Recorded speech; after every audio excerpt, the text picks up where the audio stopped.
मुख्यमंत्री योगी आदित्यनाथ ने अयोध्या में दीपोत्सव हेतु प्रज्वलित होने वाले गौमय दीप वाहनों को हरी झंडी दिखाकर किया रवाना। कहा, गौमय दीप इस बात को दर्शाते हैं कि हम अपने पर्वों के द्वारा पर्यावरण की करते हैं रक्षा। केंद्रीय खेल, सूचना एवं प्रसारण मंत्री अनुराग ठाकुर ने अयोध्या में स्वच्छ भारत अभियान किया शुभारंभ। कहा, दीपोत्सव से पूर्व युवा अयोध्या में व्यापक स्वच्छता कार्यक्रम चलाएं।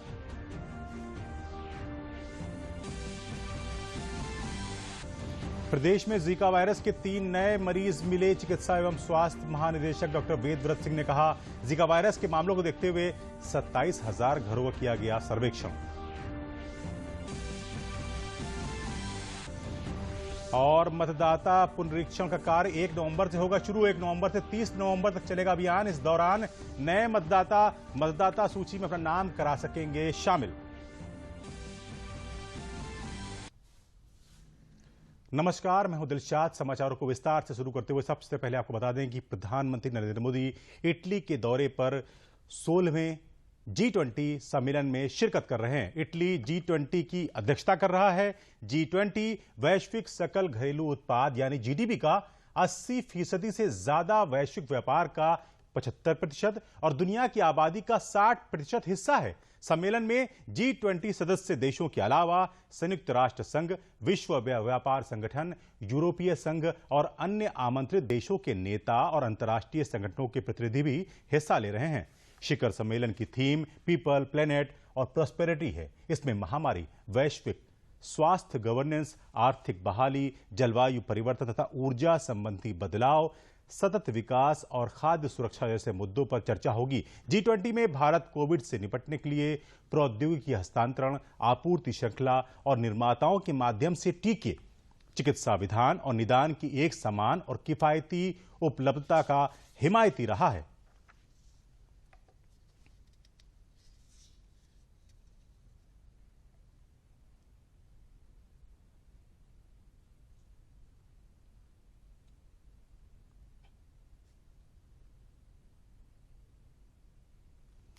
दरअसल प्रधानमंत्री नरेंद्र मोदी G20 शिखर सम्मेलन और विश्व नेताओं के 26वें अंतर्राष्ट्रीय जलवायु शिखर सम्मेलन में भी हिस्सा लेंगे।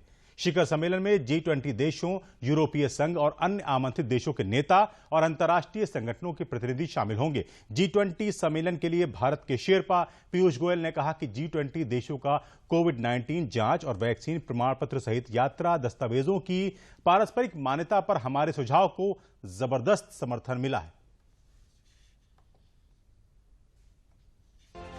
जब दुनिया की 20 सबसे बड़ी अर्थव्यवस्थाओं के नेता यहां रोम में शनिवार और रविवार को मिलेंगे 16वीं G20 समिट के लिए, उनका फोकस प्राइमरीली ग्लोबल हेल्थ और इकोनॉमिक रिकवरी, सस्टेनेबल डेवलपमेंट और क्लाइमेट चेंज पे रहेगा। The G20 nations have endorsed India's position that extensive COVID-19 immunization is a global public good. I'm also happy to share with you that we got tremendous support from the G20 nations for our suggestion on mutual recognition of travel documents, including testing and vaccine certificates. प्रधानमंत्री नरेंद्र मोदी अपनी interventions पर climate change का मुद्दा जोरों से उठाएंगे।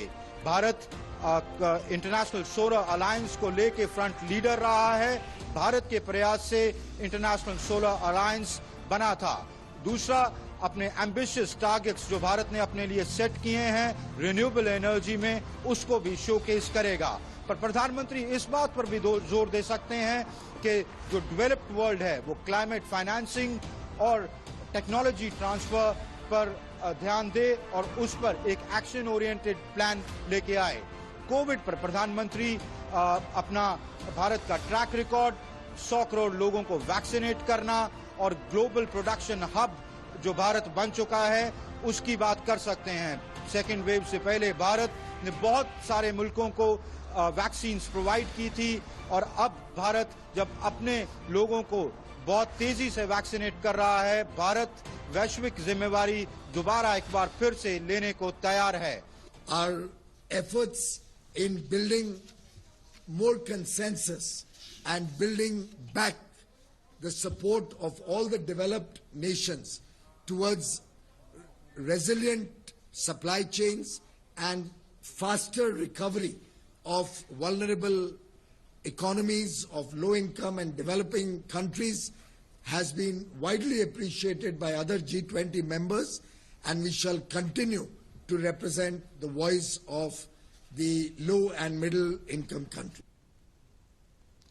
आपको बता दें कि मुख्यमंत्री योगी आदित्यनाथ ने अयोध्या में दीपोत्सव हेतु प्रज्वलित होने वाले राष्ट्रीय गौधन महासंघ नई दिल्ली द्वारा निर्मित गौमय दीपों को अयोध्या ले जाने वाले वाहनों को लखनऊ से हरी झंडी दिखाकर रवाना किया। इस अवसर पर उन्होंने कहा कि पर्व और त्योहार पर्यावरण की रक्षा के लिए होते हैं। उन्होंने कहा कि गौमय दीप इस बात को दर्शाते हैं कि हम अपने पर्वों के द्वारा पर्यावरण की रक्षा भी करते हैं और लोगों को गौ संरक्षण के लिए प्रेरित करते हैं।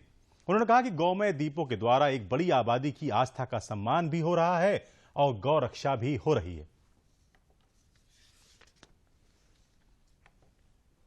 पर्यावरण की रक्षा के साथ साथ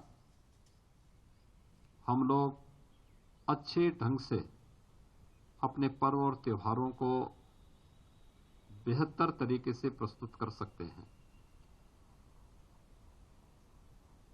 पर्व और त्योहार पर्यावरण को नुकसान पहुंचाने के लिए नहीं बल्कि उनके संरक्षण के आधार बनने चाहिए।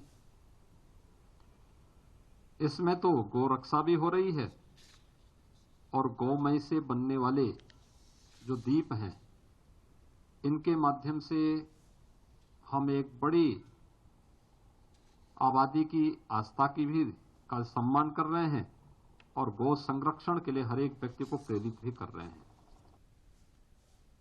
अयोध्या में आज स्वच्छ भारत अभियान के तहत एक संगोष्ठी का आयोजन किया गया, जिसका उद्घाटन केंद्रीय खेल, सूचना एवं प्रसारण मंत्री अनुराग ठाकुर ने किया। इस अवसर पर प्रदेश के खेल एवं युवा मामलों के मंत्री उपेंद्र तिवारी और स्थानीय सांसद लल्लू सिंह मौजूद रहे। कार्यक्रम में विभिन्न पंचायतों से पंचायत प्रतिनिधि, प्रधान और विकास कार्यों से जुड़े लोगों के साथ साथ नेहरू युवा केंद्र और विश्वविद्यालय के छात्रों ने हिस्सा लिया। मुख्य रूप से इस कार्यक्रम में युवाओं को स्वच्छता अभियान से जोड़ने पर बल दिया गया। इस अवसर पर अनुराग ठाकुर ने युवाओं का आह्वान किया कि दीपोत्सव के पूर्व अयोध्या में व्यापक स्वच्छता का अभियान चलाया जाए, जिससे अयोध्या चमक उठे।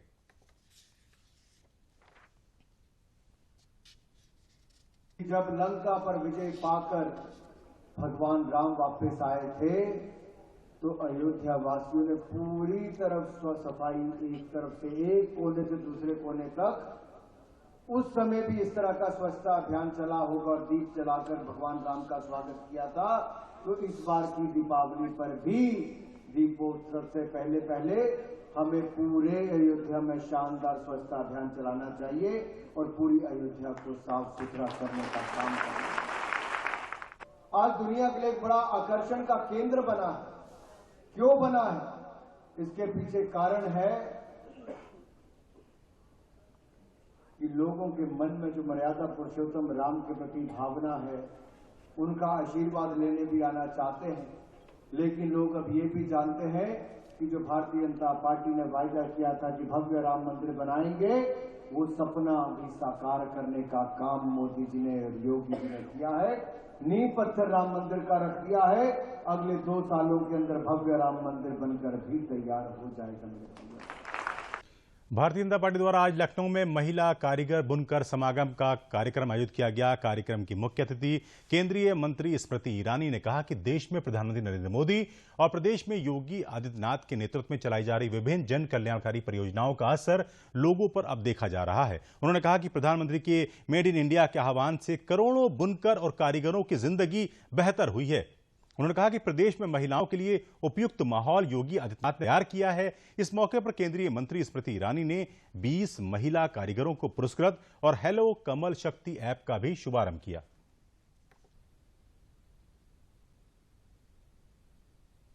Anti Romeo squad Bharatiya Janata party की सरकार ने स्थापित की ताकि महिलाओं के खिलाफ क्राइम को बंद करने में वो सारी की सारी सुविधाएं सरकार की काम आ सके। आपसे एक बार फिर अपनी पार्टी की ओर से निवेदन करती हूं कि हेलो कमल शक्ति के माध्यम से आपके जो भी सुविचार हों, जो भी सुझाव हों, वो भारतीय जनता पार्टी को दे, ताकि संगठन के माध्यम से हम राष्ट्र निर्माण और उत्तर प्रदेश के नवनिर्माण में जो भूमिका निभाना चाहते हैं उसमें आपके स्वर भी सम्मिलित हों। इसी अभिलाषा को व्यक्त करते हुए आने वाली दीपावली आप सबके लिए सुखमय मंगलमय हो। समेकित क्षेत्रीय कौशल विकास, पुनर्वास एवं दिव्यांगजन सशक्तिकरण के आज नवनिर्मित भवन का केंद्रीय सामाजिक न्याय और अधिकारिता मंत्री डॉक्टर वीरेंद्र कुमार ने लखनऊ में उद्घाटन किया। 17 करोड़ की लागत से बने इस भवन में दिव्यांगों के रहने, खाने समेत सभी सुविधाएं उपलब्ध हैं। आज कार्यक्रम में हिस्सा लेने आए केंद्रीय मंत्री ने कहा कि ऑस्ट्रेलिया के साथ मिलकर इस सीआरसी का संचालन किया जाएगा, ताकि दिव्यांगों को तकनीकी शिक्षा के साथ साथ उनको कौशल विकास किया जा सके। उन्होंने कहा कि लखनऊ में बने इस पुनर्वास और छात्रावास भवन का उद्घाटन करते हुए उन्हें हर्ष का अनुभव हो रहा है। इस भवन के बनने से प्रदेश ही नहीं, देश के अन्य क्षेत्रों से आए छात्रों को भी सुविधा प्रदान होगी।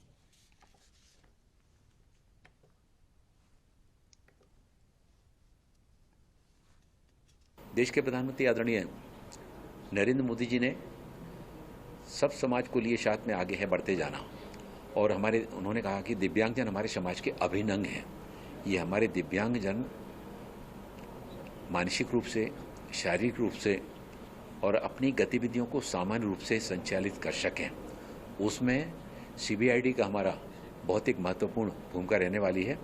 और भारत सरकार के सामाजिक न्याय और अधिकारिता मंत्रालय के द्वारा दिव्यांगजन सशक्तिकरण विभाग द्वारा आयोजित सीबीआईडी कार्यक्रम, जिसमें दिव्यांगजनों के पुनर्वास और उनके समावेशी विकास के लिए पूरे देश भर में 6 हमारी संस्थाएं, 1 राज्य सरकार और 8 एनजीओ के द्वारा पाठ्यक्रम सर्टिफिकेट प्रारंभ किया गया है। 6 महीने का कोर्स इसके द्वारा संचालित किया जाएगा। इसको ऑस्ट्रेलिया सरकार से हमने मेलबर्न विश्वविद्यालय से एमओयू इसमें किया है, जिसमें 6 महीने का सर्टिफिकेट का कोर्स दिया जाएगा अलग अलग पाठ्यक्रमों के माध्यम से। और यहाँ से प्रशिक्षण लेकर जो हमारे बंधु निकलेंगे या बहनें निकलेंगी, उनको दिव्यांग मित्र के नाम से संबोधन किया जाएगा। इनकी भूमिका बाकी सारे क्षेत्रों के साथ ही साथ ग्रामीण क्षेत्रों में सर्वाधिक महत्वपूर्ण हो जाती है, क्योंकि वहाँ पर पुनर्वास की सेवाएं उतनी प्रभावी नहीं जा पाती हैं। लेकिन ये हमारे दिव्यांग मित्र ग्रामीण क्षेत्रों में भी जाकर, शहरी क्षेत्रों के साथ साथ ग्रामीण क्षेत्रों में भी जाकर अपनी सेवाएं दे सकेंगे। बदायूं में केंद्रीय राज्य मंत्री अनुप्रिया पटेल ने पटेल चौक पर जाकर सरदार पटेल की प्रतिमा का अनावरण किया। साथ ही उन्होंने पार्टी सदस्यता अभियान में शामिल होकर अपना दल के कार्यकर्ताओं को संबोधित कर प्रदेश और केंद्र सरकार योजनाओं को घर घर पहुंचाने का आह्वान किया। आगामी विधानसभा चुनाव में पार्टी कार्यकर्ताओं को जुटने की अपील की। अनुप्रिया पटेल ने योगी सरकार और मोदी सरकार की उपलब्धियों को गिनाया। उन्होंने कहा कि केंद्र की मोदी सरकार ने किसानों के लिए बेहतर काम किया है। केंद्रीय राज्य मंत्री ने कहा कि आगामी विधानसभा चुनाव में हमारा मुकाबला गठबंधन के साथ होने जा रहा है। हमारी सरकार ने जिस तरह से कार्य किया है, चाहे वो शिक्षा का क्षेत्र हो या स्वास्थ्य का, सरकार ने बेहतर काम किया है और उत्तर प्रदेश में फिर भारतीय जनता पार्टी की सरकार बनने जा रही है। से लेकर अब दूसरे कार्यकाल में कई अहम फैसले किए हैं। किसानों की आय दुगनी हो, इसके लिए सरकार निरंतर प्रयास कर रही है। और आप सभी जानते हैं कि देश में करोड़ों किसानों को प्रधानमंत्री किसान सम्मान निधि के तहत एक बहुत बड़ी धनराशि सीधे उनके अकाउंट में ट्रांसफर की जाती है, जिससे हमारे किसानों को खेती के समय जो छोटी मोटी आवश्यकताओं के लिए छोटी मोटी धनराशि की आवश्यकता होती है, उसके लिए उन्हें किसी साहूकार के पास नहीं जाना पड़े। प्रदेश के कानपुर में आज 3 नए जीका वायरस से ग्रसित मरीज सामने आए हैं। अब तक कुल 4 मरीज कानपुर में मिल चुके हैं। प्रदेश के चिकित्सा एवं स्वास्थ्य महानिदेशक डॉक्टर वेदव्रत सिंह ने बताया कि जीका वायरस के मामलों को देखते हुए 27,000 घरों का सर्वेक्षण किया गया है और नमूने भी लिए गए हैं। डॉक्टर वेदव्रत ने बताया कि जीका वायरस से लोगों को घबराने की कोई जरूरत नहीं है, लेकिन गर्भवती महिलाओं को सावधानी बरतने की जरूरत है। कानपुर में एक जीका वायरस मरीज मिला था। वो 7 एयरफोर्स हॉस्पिटल में भर्ती था, तो उनकी जांच NIV पुणे में हुई थी, वहाँ से उसकी पुष्टि हुई थी। उसके बाद हमारे प्रदेश स्तर से वहाँ पे टीमें गईं और लोकल मुख्य चिकित्सा अधिकारी और परिनिदेशक महोदय के निर्देशों में भी वहाँ पे पूरी निरोधात्मक कार्रवाई की गई। उसमें आज 3 और जीका के मरीज मिले हैं।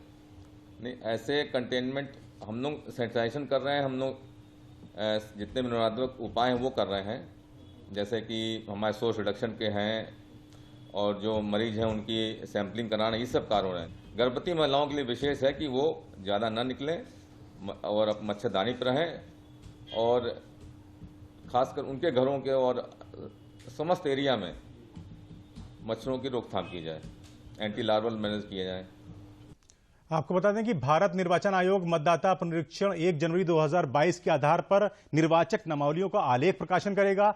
दावे और आपत्तियां 1 नवंबर 2021 से 30 नवंबर 2021 तक प्राप्त की जाएंगी। लखनऊ में आज मुख्य निर्वाचन अधिकारी अजय कुमार शुक्ला ने कहा कि निर्वाचक नामावली में नाम सम्मिलित करने के लिए फॉर्म 6 भरे जा सकते हैं। उन्होंने कहा कि ऑनलाइन भी नाम जुड़वाने के लिए संशोधन के लिए आयोग की वेबसाइट www.voterportal.eci.gov.in पर लॉगिन करके समस्त जानकारियां उपलब्ध की जा सकती हैं। भारत निर्वाचन आयोग के निर्देशानुसार अर्हता दिनांक 1 जनवरी 2022 के आधार पर विधानसभा निर्वाचक क्षेत्रों की निर्वाचक नामावलियों के विशेष संक्षिप्त पुनरीक्षण का कार्यक्रम घोषित किया गया है। जो हमारे मध्य स्थल थे उनका रेशनलाइजेशन वगैरह सब कुछ पूरा हो चुका है। आलेख प्रकाशन 1 नवंबर 2021 को किया जाएगा। दावे आपत्ति मतलब नाम बढ़ाने के लिए, उसमें कोई करेक्शन के लिए, विलोपन के लिए वो 30 नवंबर 2021 तक लिया जाएगा, परंतु प्रोसेसिंग हमारी इसकी चालू रहेगी। और जो ERO है हमारे, वो इसको प्रोसेस करेंगे 20 दिसंबर 2021 तक। और जो फाइनल ड्राफ्ट पब्लिकेशन होगा वो 5 जनवरी 2022 को किया जाएगा। इसमें आप लोगों से यही अनुरोध है कि माननीय भारत निर्वाचन आयोग का भी यही निर्देश हमेशा रहा है कि फ्री, फेयर, पीसफुल के साथ साथ इंक्लूसिव अर्थात सभी की सहभागिता हो। No voter to be left behind, every voter counts. तो जो भी अर्ह हैं, जो 1 जनवरी 2022 को 18 साल या उससे ऊपर की उम्र प्राप्त कर रहे हैं, वो अवश्य ही इनरोलमेंट के लिए अप्लाई करें ताकि उनके फॉर्म प्रोसेस होके उनको समय पे एपिक मिल जाए। और अपने 2 दिवसीय दौरे के दौरान उत्तर रेलवे के महाप्रबंधक आशुतोष गंगल ने आज लखनऊ मंडल के विभिन्न रेलवे कार्यशालाओं के और स्टेशनों का निरीक्षण भी किया। इसकी जानकारी देते हुए उन्होंने आज बताया कि उत्तर रेलवे लगातार प्रगति कर रहा है। खासतौर पर लखनऊ मंडल में चाहे वो कार्यशाला हो या स्टेशन, सब में अच्छे कार्य देखने को मिले। उन्होंने ये भी कहा कि उत्तर रेलवे त्योहारों को देखते हुए बड़ी संख्या में स्पेशल ट्रेन चला रहा है ताकि त्योहारों के दौरान यात्रियों को किसी तरह की कोई परेशानी ना हो। लखनऊ की विजिट हमारी मेनली वर्कशॉप्स में काम देखने के लिए और उनमें क्या हम लोग सुधार कर सकते हैं वो देखने के लिए थी। तो इस क्रम में चारबाग में रोलिंग स्टॉक वर्कशॉप, आज सुबह आलमबाग में कोचिंग वर्कशॉप और कल शाम को ही जो ब्रिज वर्कशॉप है वो देखी थी। उसके साथ साथ एक वेल्डिंग पोर्शंस बनाने वाली फैसिलिटी हमारे यहाँ जहाँ ट्रेनिंग भी करते हैं हम लोग स्टाफ की, वो भी देखी थी। सब में अच्छा काम चल रहा है। हम लोगों ने आपस में चर्चा करी कि इनमें आउटपुट बढ़ाने के लिए और क्या हमें कदम उठाने हैं, वो हम लोगों ने आइडेंटिफाई करा है। स्टाफ के साथ संपर्क स्थापित किया, उनकी जो कुछ इश्यूज उन्होंने बताए हमारी नॉलेज में जो इन्फॉर्मेशन दी है वो उसके हिसाब से हम लोग उस पर कार्य करेंगे। वो छोटे छोटे मेनली एस्टेब्लिशमेंट रिलेटेड इश्यूज हैं, कुछ कॉलोनी रिलेटेड इश्यूज हैं, तो उस पर हम लोग कार्रवाई करेंगे। और आज उसके बाद एक डीजल शेड में भी विजिट करी। डीजल शेड ने अभी इलेक्ट्रिक लोको का कार्य शुरू किया है, उसके बाद 18 लोको हैं और TOH अभी पहला शेड्यूल उन्होंने किया है, वो लोको देखा तो अच्छा कार्य किया है। और मैं आशा करता हूं कि इसी तरह हमारे लखनऊ के यूनिट और निरंतर प्रगति के रास्ते पर अग्रसर रहेंगे। दीपावली और सुप्रीम कोर्ट के हानिकारक पटाखों पर प्रतिबंध को बरकरार रखने के आदेश के बाद उत्तर प्रदेश के गृह विभाग ने राज्य में पटाखों की बिक्री को लेकर गाइडलाइन जारी कर दी है। दीपावली पर इस बार उत्तर प्रदेश में केवल हरित यानी ग्रीन पटाखों की बिक्री होगी। इनके अलावा अन्य पटाखों की बिक्री प्रतिबंधित होगी। कोर्ट ने सभी राज्यों को कड़ाई से आदेश का पालन सुनिश्चित करने का निर्देश देते हुए कहा है कि किसी भी तरह की ढिलाई या उल्लंघन को गंभीरता से लिया जाएगा। अपर मुख्य सचिव गृह अवनीश कुमार अवस्थी ने बताया कि उत्तर प्रदेश प्रदूषण नियंत्रण बोर्ड द्वारा प्रदेश के 27 शहरों में वायु गुणवत्ता की निगरानी की जा रही है। वर्ष 2021 में जनवरी से सितंबर तक इसमें शामिल लखनऊ, कानपुर, आगरा, सोनभद्र, गजरौला, गाजियाबाद, हापुड़, वाराणसी, नोएडा, फिरोजाबाद, झांसी, खुर्जा, प्रयागराज, मेरठ, मुरादाबाद, बरेली, रायबरेली, मथुरा, सहारनपुर, गोरखपुर, उन्नाव, ग्रेटर नोएडा, मुजफ्फरनगर, बागपत, बुलंदशहर, अलीगढ़ व अयोध्या वायु गुणवत्ता स्तर थोड़ा प्रदूषित यानी मॉडरेट पाया गया है। और उत्तर प्रदेश ने कल एक बार फिर कोरोना टीकाकरण में एक नया कीर्तिमान रचा है। प्रदेश 13 करोड़ कोविड वैक्सीन की डोज लगाने वाला पहला राज्य बन गया है। प्रदेश में अब तक 9 करोड़ 78,40,183 लोगों को पहली डोज लगी है, जबकि 3 करोड़ 21 लाख से ज्यादा लोगों को कोविड वैक्सीन की दोनों डोज लग चुकी हैं। देश में सबसे ज्यादा वैक्सीनेशन करने वाला उत्तर प्रदेश पहला राज्य बन गया है। और प्रदेश में कोरोना के एक्टिव केस की संख्या 107 हो गई है। विगत 24 घंटे में हुई 1,64,292 सैंपल की टेस्टिंग में 8 जिलों में 20 नए संक्रमित मरीज पाए गए, जबकि 10 मरीज स्वस्थ होकर डिस्चार्ज हुए। अब तक 16,87,145 प्रदेशवासी कोरोना संक्रमण से मुक्त होकर स्वस्थ हो चुके हैं। प्रदेश में अब तक 13 करोड़ 1 लाख से अधिक कोविड वैक्सीन डोज लगाए जा चुके हैं। 9 करोड़ 78 लाख से अधिक लोगों को पहली डोज मिल चुकी है, जबकि 3 करोड़ 22 लाख से अधिक लोगों ने टीके की दोनों डोज प्राप्त कर ली हैं। 21.87% प्रदेशवासी पूरी तरह टीकाकरण करवाकर अपना टीकाकरण पूरा करा चुके हैं। प्रदेश के 39 जनपद कोविड संक्रमण से मुक्त हो चुके हैं। आगे बढ़ते हैं। स्पाइनल मस्कुलर एट्रोफी नामक बीमारी से जूझ रही बरेली की 8 माह की बेबी मनहा के लिए पूर्व केंद्रीय मंत्री संतोष गंगवार ने लोगों से अपील की है कि वो मनहा की मदद के लिए आगे आएं। हालांकि इस मामले में केंद्र सरकार ने मनहा के लिए अमेरिका से आने वाले जोलजेस्मा इंजेक्शन को टैक्स फ्री कर दिया है। इस इंजेक्शन की कीमत 16 करोड़ रुपए है, लेकिन परिवार की स्थिति अभी भी इंजेक्शन खरीदने की नहीं है। पूर्व केंद्रीय मंत्री ने मनहा की मदद के लिए सरकार से सिफारिश की है। उन्होंने कहा है कि सरकार के साथ साथ अगर आम जन भी बच्ची की मदद के लिए आगे आएंगे तो बच्ची के इलाज की राह आसान हो जाएगी।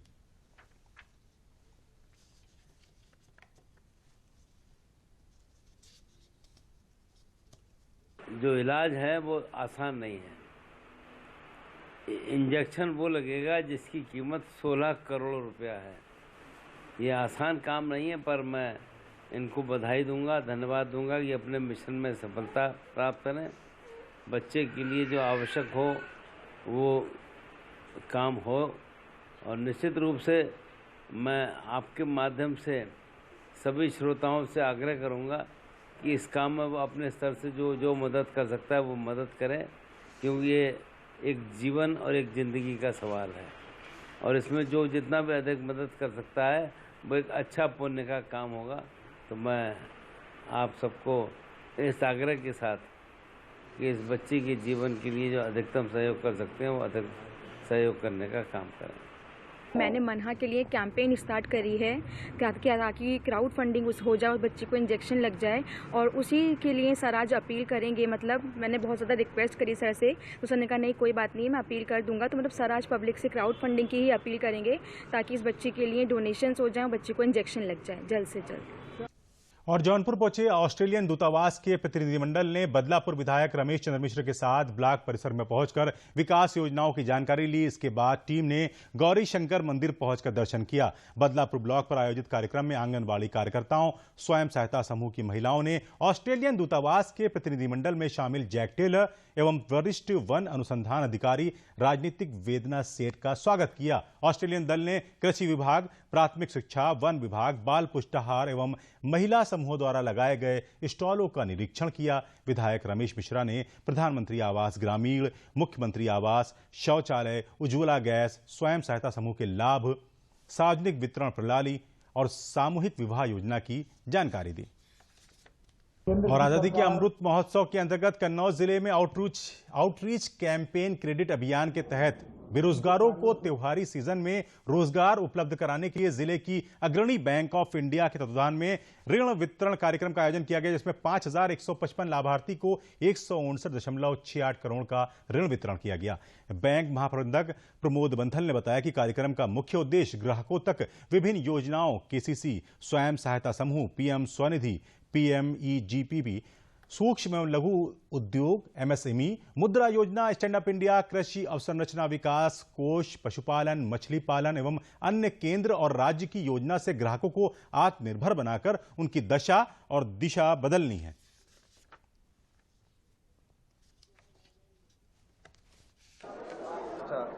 आप लोगों को स्वागत है। ये आउटरीच प्रोग्राम पूरा भारत देश में चलाया जा रहा है और आउटरीच प्रोग्राम ये पहली बार नहीं है, 2019 में भी हुआ था, ये दूसरी बार हो रहा है 2021 में। इसका मेन उद्देश्य ये है कि लोगों को सुविधा दे, लोगों को पता चले कि किस किस बैंक में कैसा कैसा स्कीम चल रहा है, कैसा लोन लिया जाएगा। और पुराने ज़माने में क्या होता था, customers used to go to the banks. अभी ऐसा है कि we bankers are joining together and coming to the customer to meet the. समाचारों में फिलहाल इतना ही। हमें दीजिए अनुमति। नमस्कार।